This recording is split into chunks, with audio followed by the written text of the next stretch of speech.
Welcome to Zero. I am Akshat Rathi. This week, art and oil.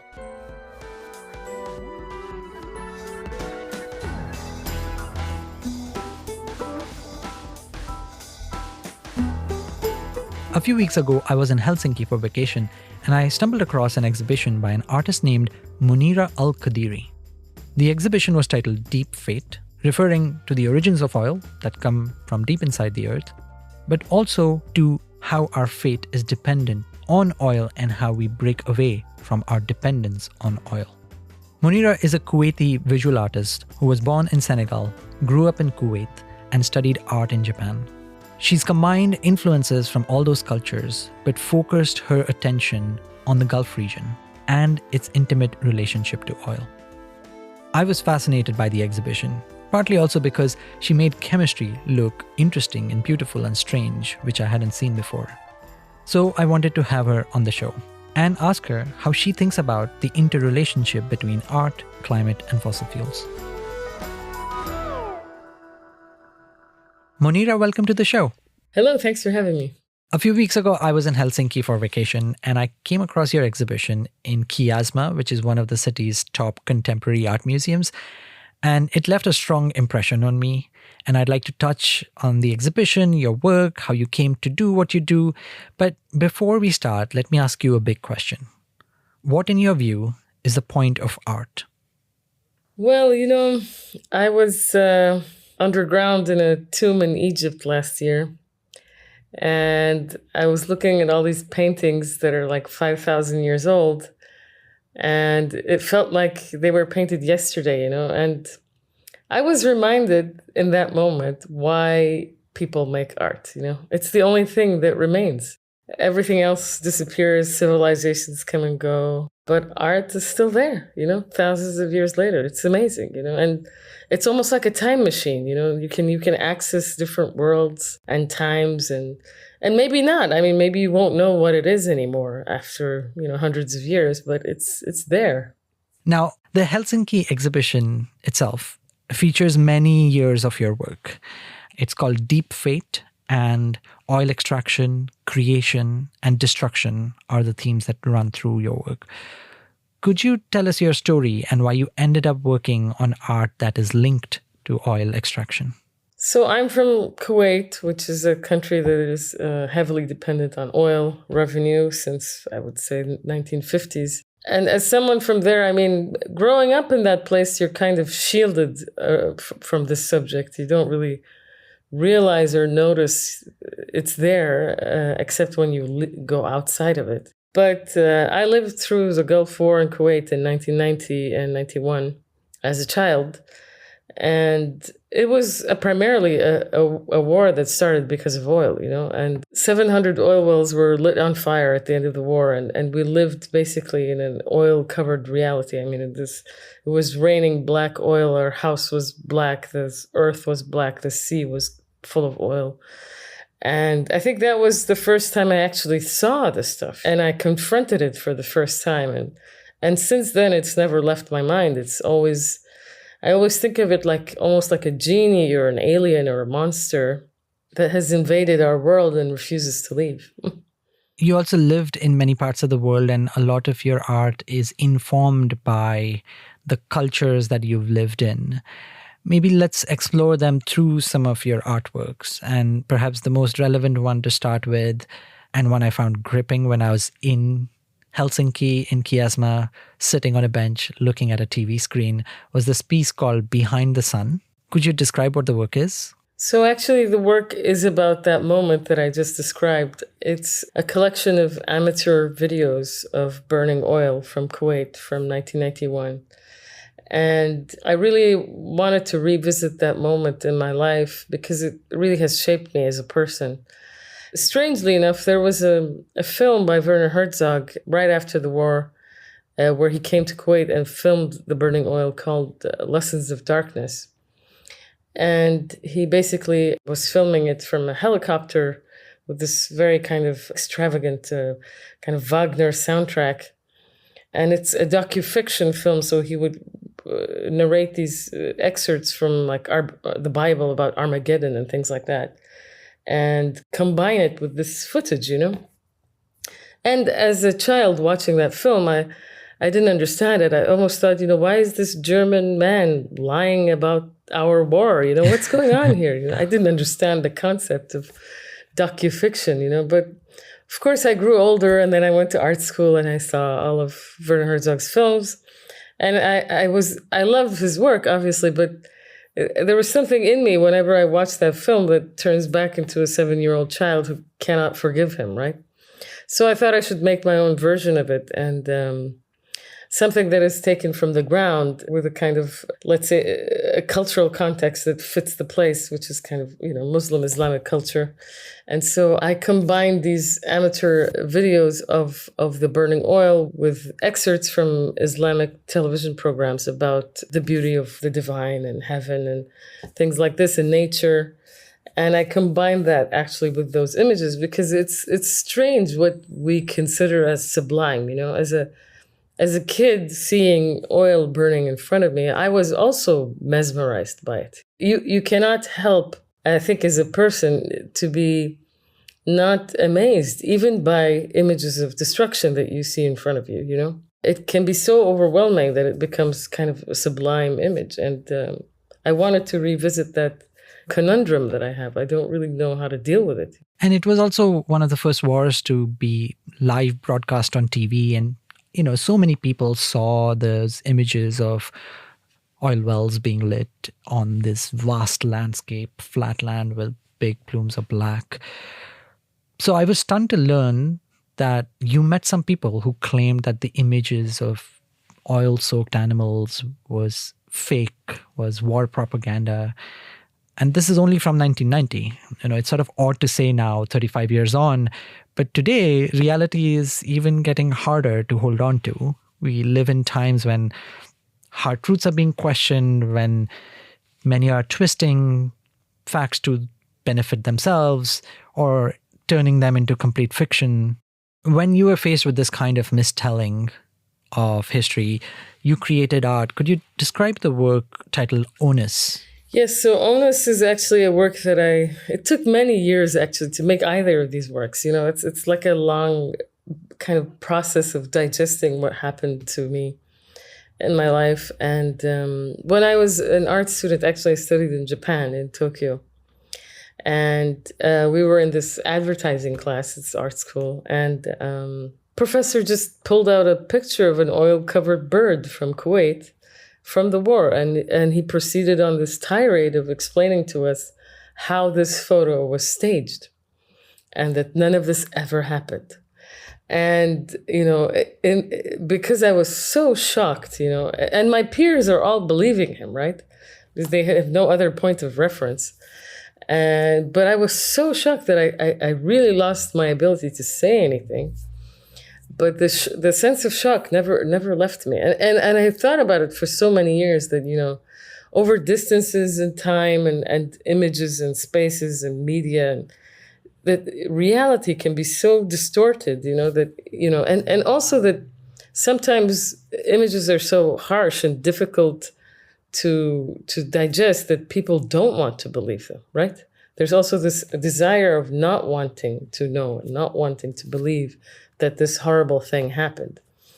And so I turned this experience into a work called Onus, which is installation of about 50 glass birds covered in oil. They look like they're covered in oil, but they're made of glass, black glass. And the idea was to make them out of glass is to also think about, I wanted to revisit that moment and recreate it in this sculptural form. But at the same time, I wanted to show that human memory is also very fragile, like glass, and malleable. If someone tells you many times over that the thing you actually saw and experienced is not real, you also start to doubt it, And that's the amazing part about brainwashing and human persuasion. And people have used it so effectively. And I think we are getting tools in the modern world that are making it easier and easier to be effective at creating your own reality. What do you think people can learn from art about living in a world where this tide of misinformation is only likely to rise? I mean, art is really like a reflection of the times, right? We really live in this post-truth world. And I think a lot of art also reflects that idea that, but my work is, I mean, it has a lot of political and, let's say, ecological subjects. But at the same time, see it as an exercise in emotion, right? The post-truth world that we do live in is this kind of, everybody's pulling your heartstrings in different directions. It's really about emotions, and how to manipulate emotions. It's just interesting to me how art also is doing that for people, right? We also try to guide people into seeing different aspects of life, but I think it's important. I mean, not all art is moral as well, right? There's also artists who want to deceive and cheat, and this is fine. It's the same as any other kind of human endeavor, right? Well, one of the things in that Helsinki exhibition that also surprised me, I've covered climate and energy for a while, and oil is something that I have to cover because there is no way to escape it when you're covering these topics. And yet, until I saw your work, I actually hadn't seen what an oil drilling equipment looks like and how odd and strange and beautiful it is. Could you describe the work titled Choreography of Alien Technology? Choreography of Alien Technology is really it's a continuation of a series of works I've worked on for the past 10 years, let's say, around this idea of the inner mechanics of the oil industry. Because as someone from Kuwait, I was just shocked that I don't know anything about how this industry operates, right? It's the only source of our wealth. And nobody knows how it functions, And so I was amazed at the time when I was researching these things, and I discovered oil drills. I mean, they look like phantasmagorical, like marine creatures covered in gold and diamonds to be able to drill better. And I was really amazed, first from their shapes and forms, but also, strangely enough, their beauty. There is something quite beautiful about them. And so I started recreating them in different scales, but also I would cover them in this iridescent color scheme, which I took from the color of oil itself, actually. If you spill it on the side of the road, it has this beautiful rainbow sheen to it. But I also tried to link that to the history before oil in Kuwait, which, according to some accounts, was pearl diving for about 2,000 years. And pearls also have this very beautiful, shimmering, kind of iridescent color. So my whole, basically practice started revolving around this color as the color of history. It's the color of the past, the color of the present, which is oil, but also maybe after oil, it will become something else. So the idea is that this trickery that this iridescence causes, because you can never see the same color twice, is really kind of integral to my practice. And so I make these giant drills as well that rotate and also levitate in space. Instead of drilling the ground, they're kind of drilling the air or the sky. And they have these very magical colors. I mean, the idea is that they are also a self-portrait. I mean, I feel I am a freak of this generation, which is the post-oil generation in the Gulf. And I don't think it's going to last very long. So I am also kind of eulogizing it, memorializing it through these forms in a way that maybe 100 years from now, when oil is obsolete as a source of fuel, that people will kind of find these works and think that, oh, this time was quite freakish and interesting. Well, I'm a chemist and I've looked at molecules for many years trying to get a PhD. And until I saw your work where you'd use some of these iridescent colors and ways to make molecules look interesting, molecules that come from oil, I was surprised that you could make something that, people work on every day, is so practical, is so necessary, but also be beautiful and something that you can reflect on. You've also used technologies that are being developed by the oil industry, not just molecules, to try and make artwork out of it. Could you tell us about seismic songs? So this was a very interesting work. Basically, it's a purple dinosaur, a T-Rex with a microphone sitting on the floor in front of a screen where you can see almost like a karaoke text. And there is a sound, so the dinosaur is actually singing to the karaoke. And he is singing in auto-tune, which is this vocal effect that was developed by an oil engineer.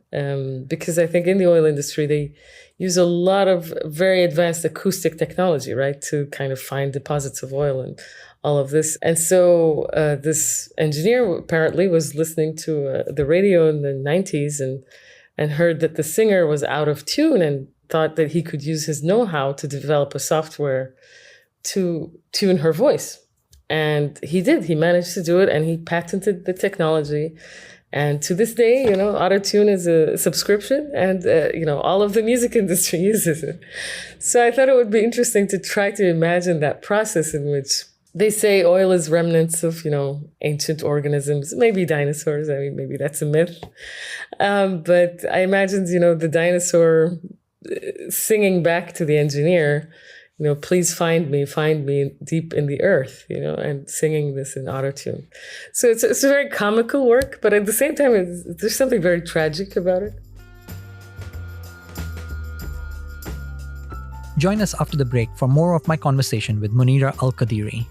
And while I have you, please give Zero a review on Apple Podcasts and Spotify. It helps new listeners find the show. Recently, Mara Sent wrote, "Love this podcast. Smart, full of info, positive, and focused on solutions." Thank you, Mara Sent.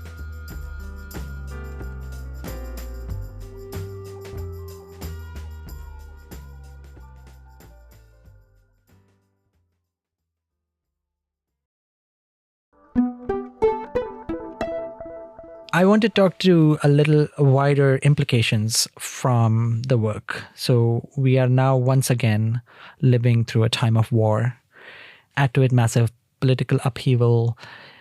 Even in peaceful countries, there's the destabilizing impacts from the harms of climate change. It's a lot to take in 2025. And there are some people who are trying to develop a response. And I want to pull one of them, which is a strand of thinking that's taking place in some parts of the left, especially the American left, that's been labeled as abundance. The thinking from their side is that, what the left in the past has done, in part to fight environmental impacts, has made it impossible to build and impossible to enable all people to enjoy the benefits that come from this world of abundance. You've lived in Kuwait, you have seen the wider Middle East and how it has experienced abundance in a very short period through the flood of oil and the wealth that came with it. What do you think are the lessons from your exploration of abundance that others should be aware of? I made a work in 2020 called Holy Quarter, which is a video installation with glass sculptures. And so it's actually based on a story about an explorer, British explorer, who went to the desert in the 1930s looking for the Atlantis of the sands, and all he could find was these little black beads on the ground. And the people there told him that they were pearl necklaces of ladies that used to live in this amazing kingdom. But God punished them because of their decadence. And all of the city burned down, and all was left was their pearls, their black pearls. And he didn't believe them, obviously, and took it back with him to the British Museum and discovered that these were actually meteorites from outer space. I thought it was such an interesting story, this idea of, it's also a Quranic legend about a people that were too decadent and then they will be punished. That's a little bit, I think, what Kuwait went through after the war in 1990, was that a lot of people suddenly became very conservative, very religious, because they believed that we were too ambitious and too flashy and and too wealthy that, a divine punishment came to us, I think this kind of thinking is very ancient, actually. It's not new. People have this idea that if you abuse your wealth and your power, that at some point you will be punished. Is it a divine punishment? Is it an earthly punishment? I also feel, our relationship to nature is very much like this. Like, we are abusing it so much to a point that it will become like a ghost in the future that will haunt us forever, you know? It's not a divine punishment. It's more like for me, it's almost like a horror film, you know, that we cannot escape, you know, that it's a zombie that will come back and cause the apocalypse, you know? It's all of these ideas that we have as humans. It's really like a process of haunting, you know?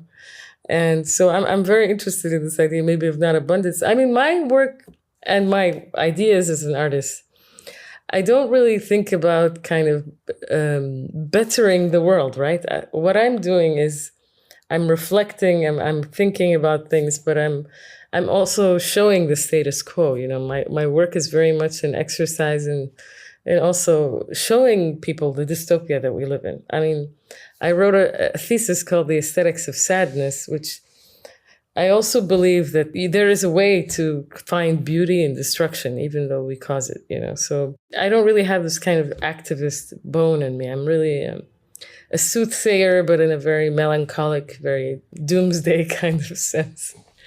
Well, let's come to sadness. The title of your PhD thesis was The Aesthetics of Sadness in the Middle East.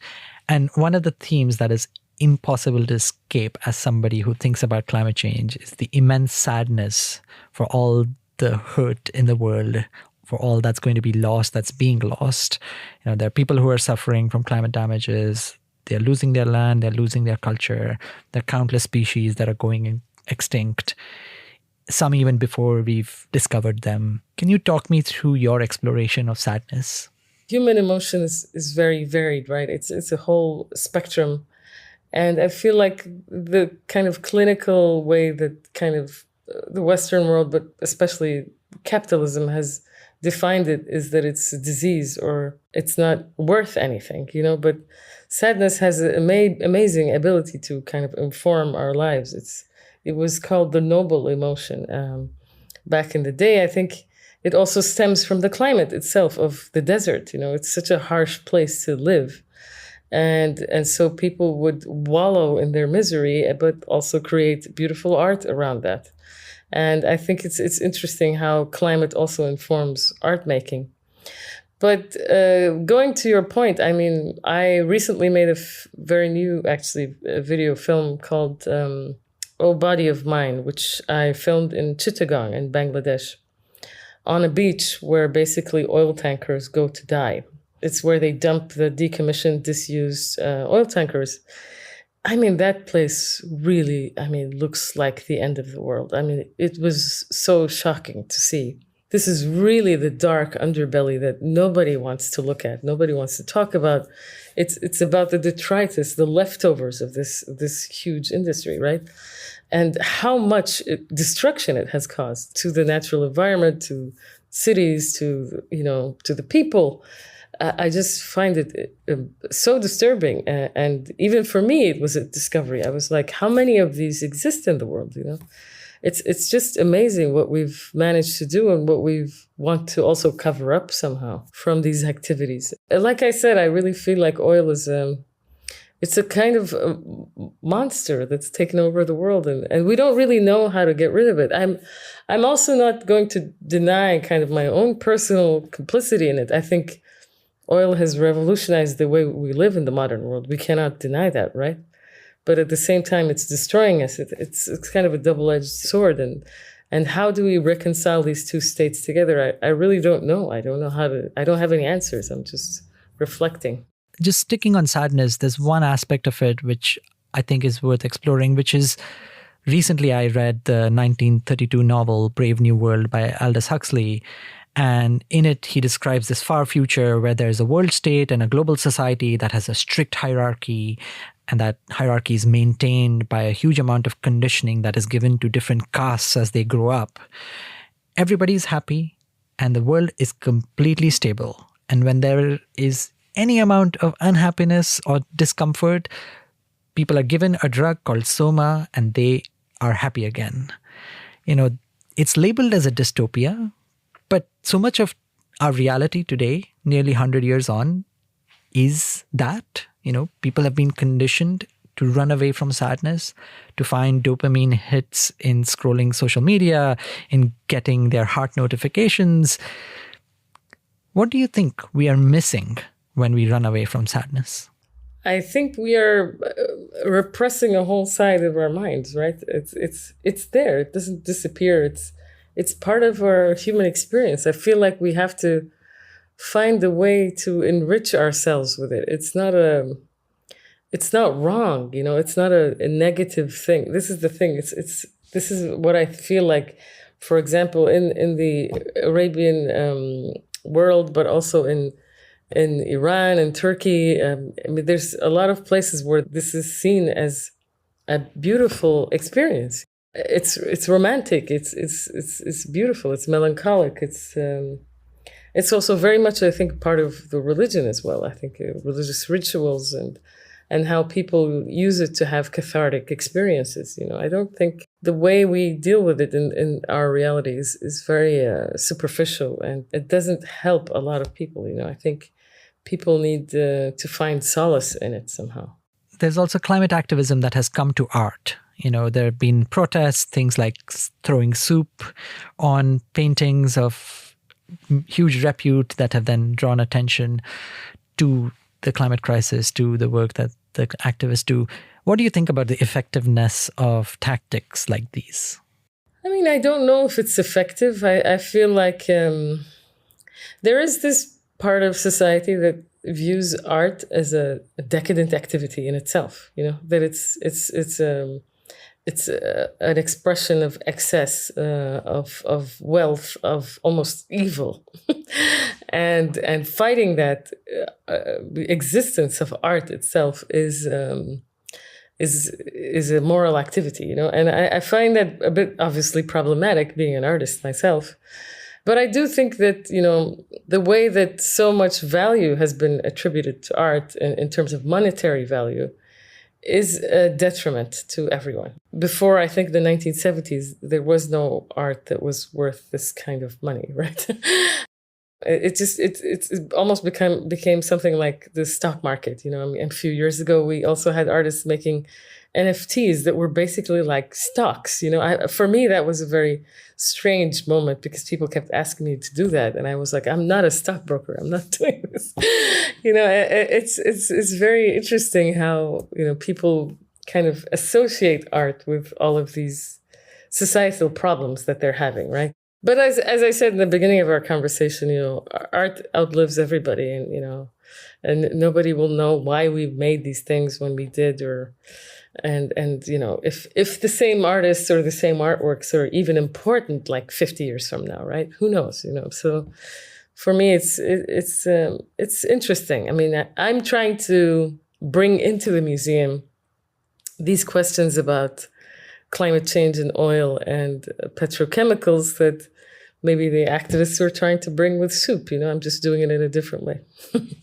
Yeah, I think some of your work also speaks to how art can be inclusive.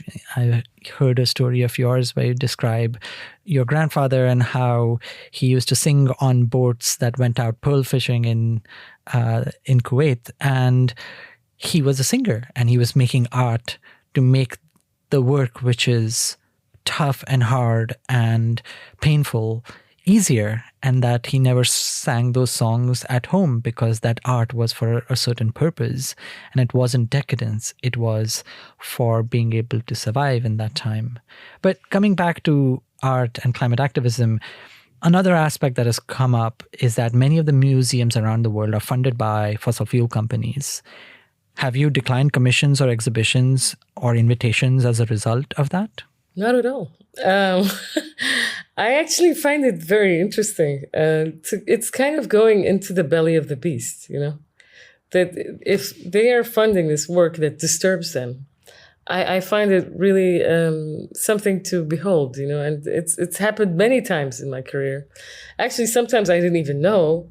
And then I get there, and then this museum is actually owned by an oil conglomerate. I didn't even know this, And there was a lot of raised eyebrows at the exhibition, and we even had like some, electrical problems. And I was wondering, like, are the oil gods mad at me?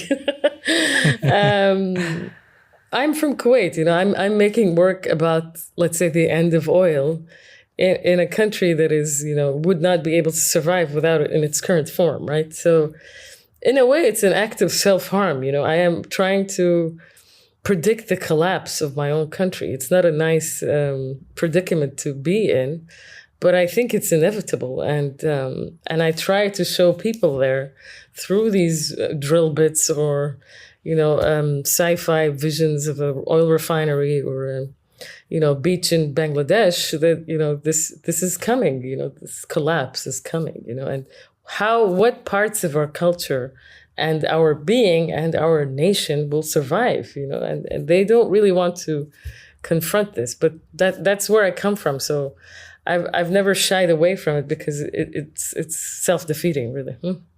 There's also a flip side to this, which is we are living through a time when freedoms are being curtailed, especially on things you can do and say. Have you faced censure in doing any of your work?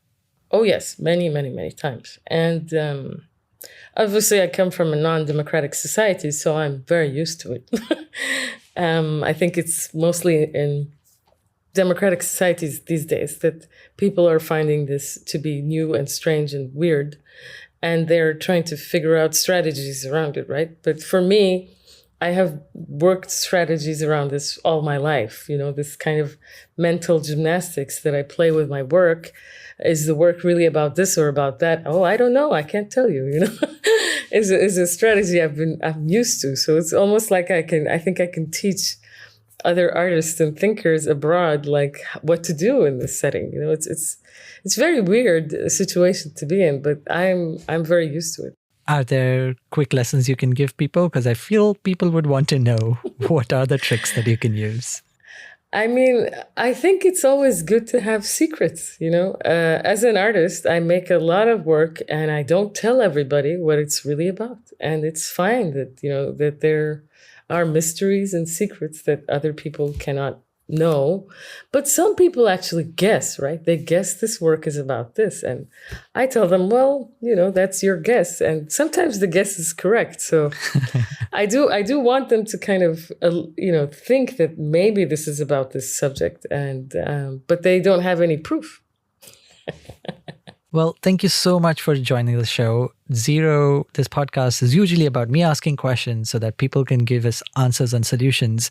But your work raises more problems and questions than it answers. And you're proud of that. And I am glad that you were able to come on the show and give us a taste of what it is like to work on what is a topic of our times, a topic that's going to be relevant for a lot of time. And I hope people go and explore your work wherever they can see it in the world or on your website, which we will link in the show notes. Thank you, Monira.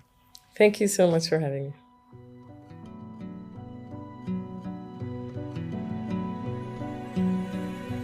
Thank you for listening to Zero. If you're interested in seeing more of Monira's work, we've put a link in the show notes. She's exhibiting in Berlin from now until August 2026. Now for the sound of the week.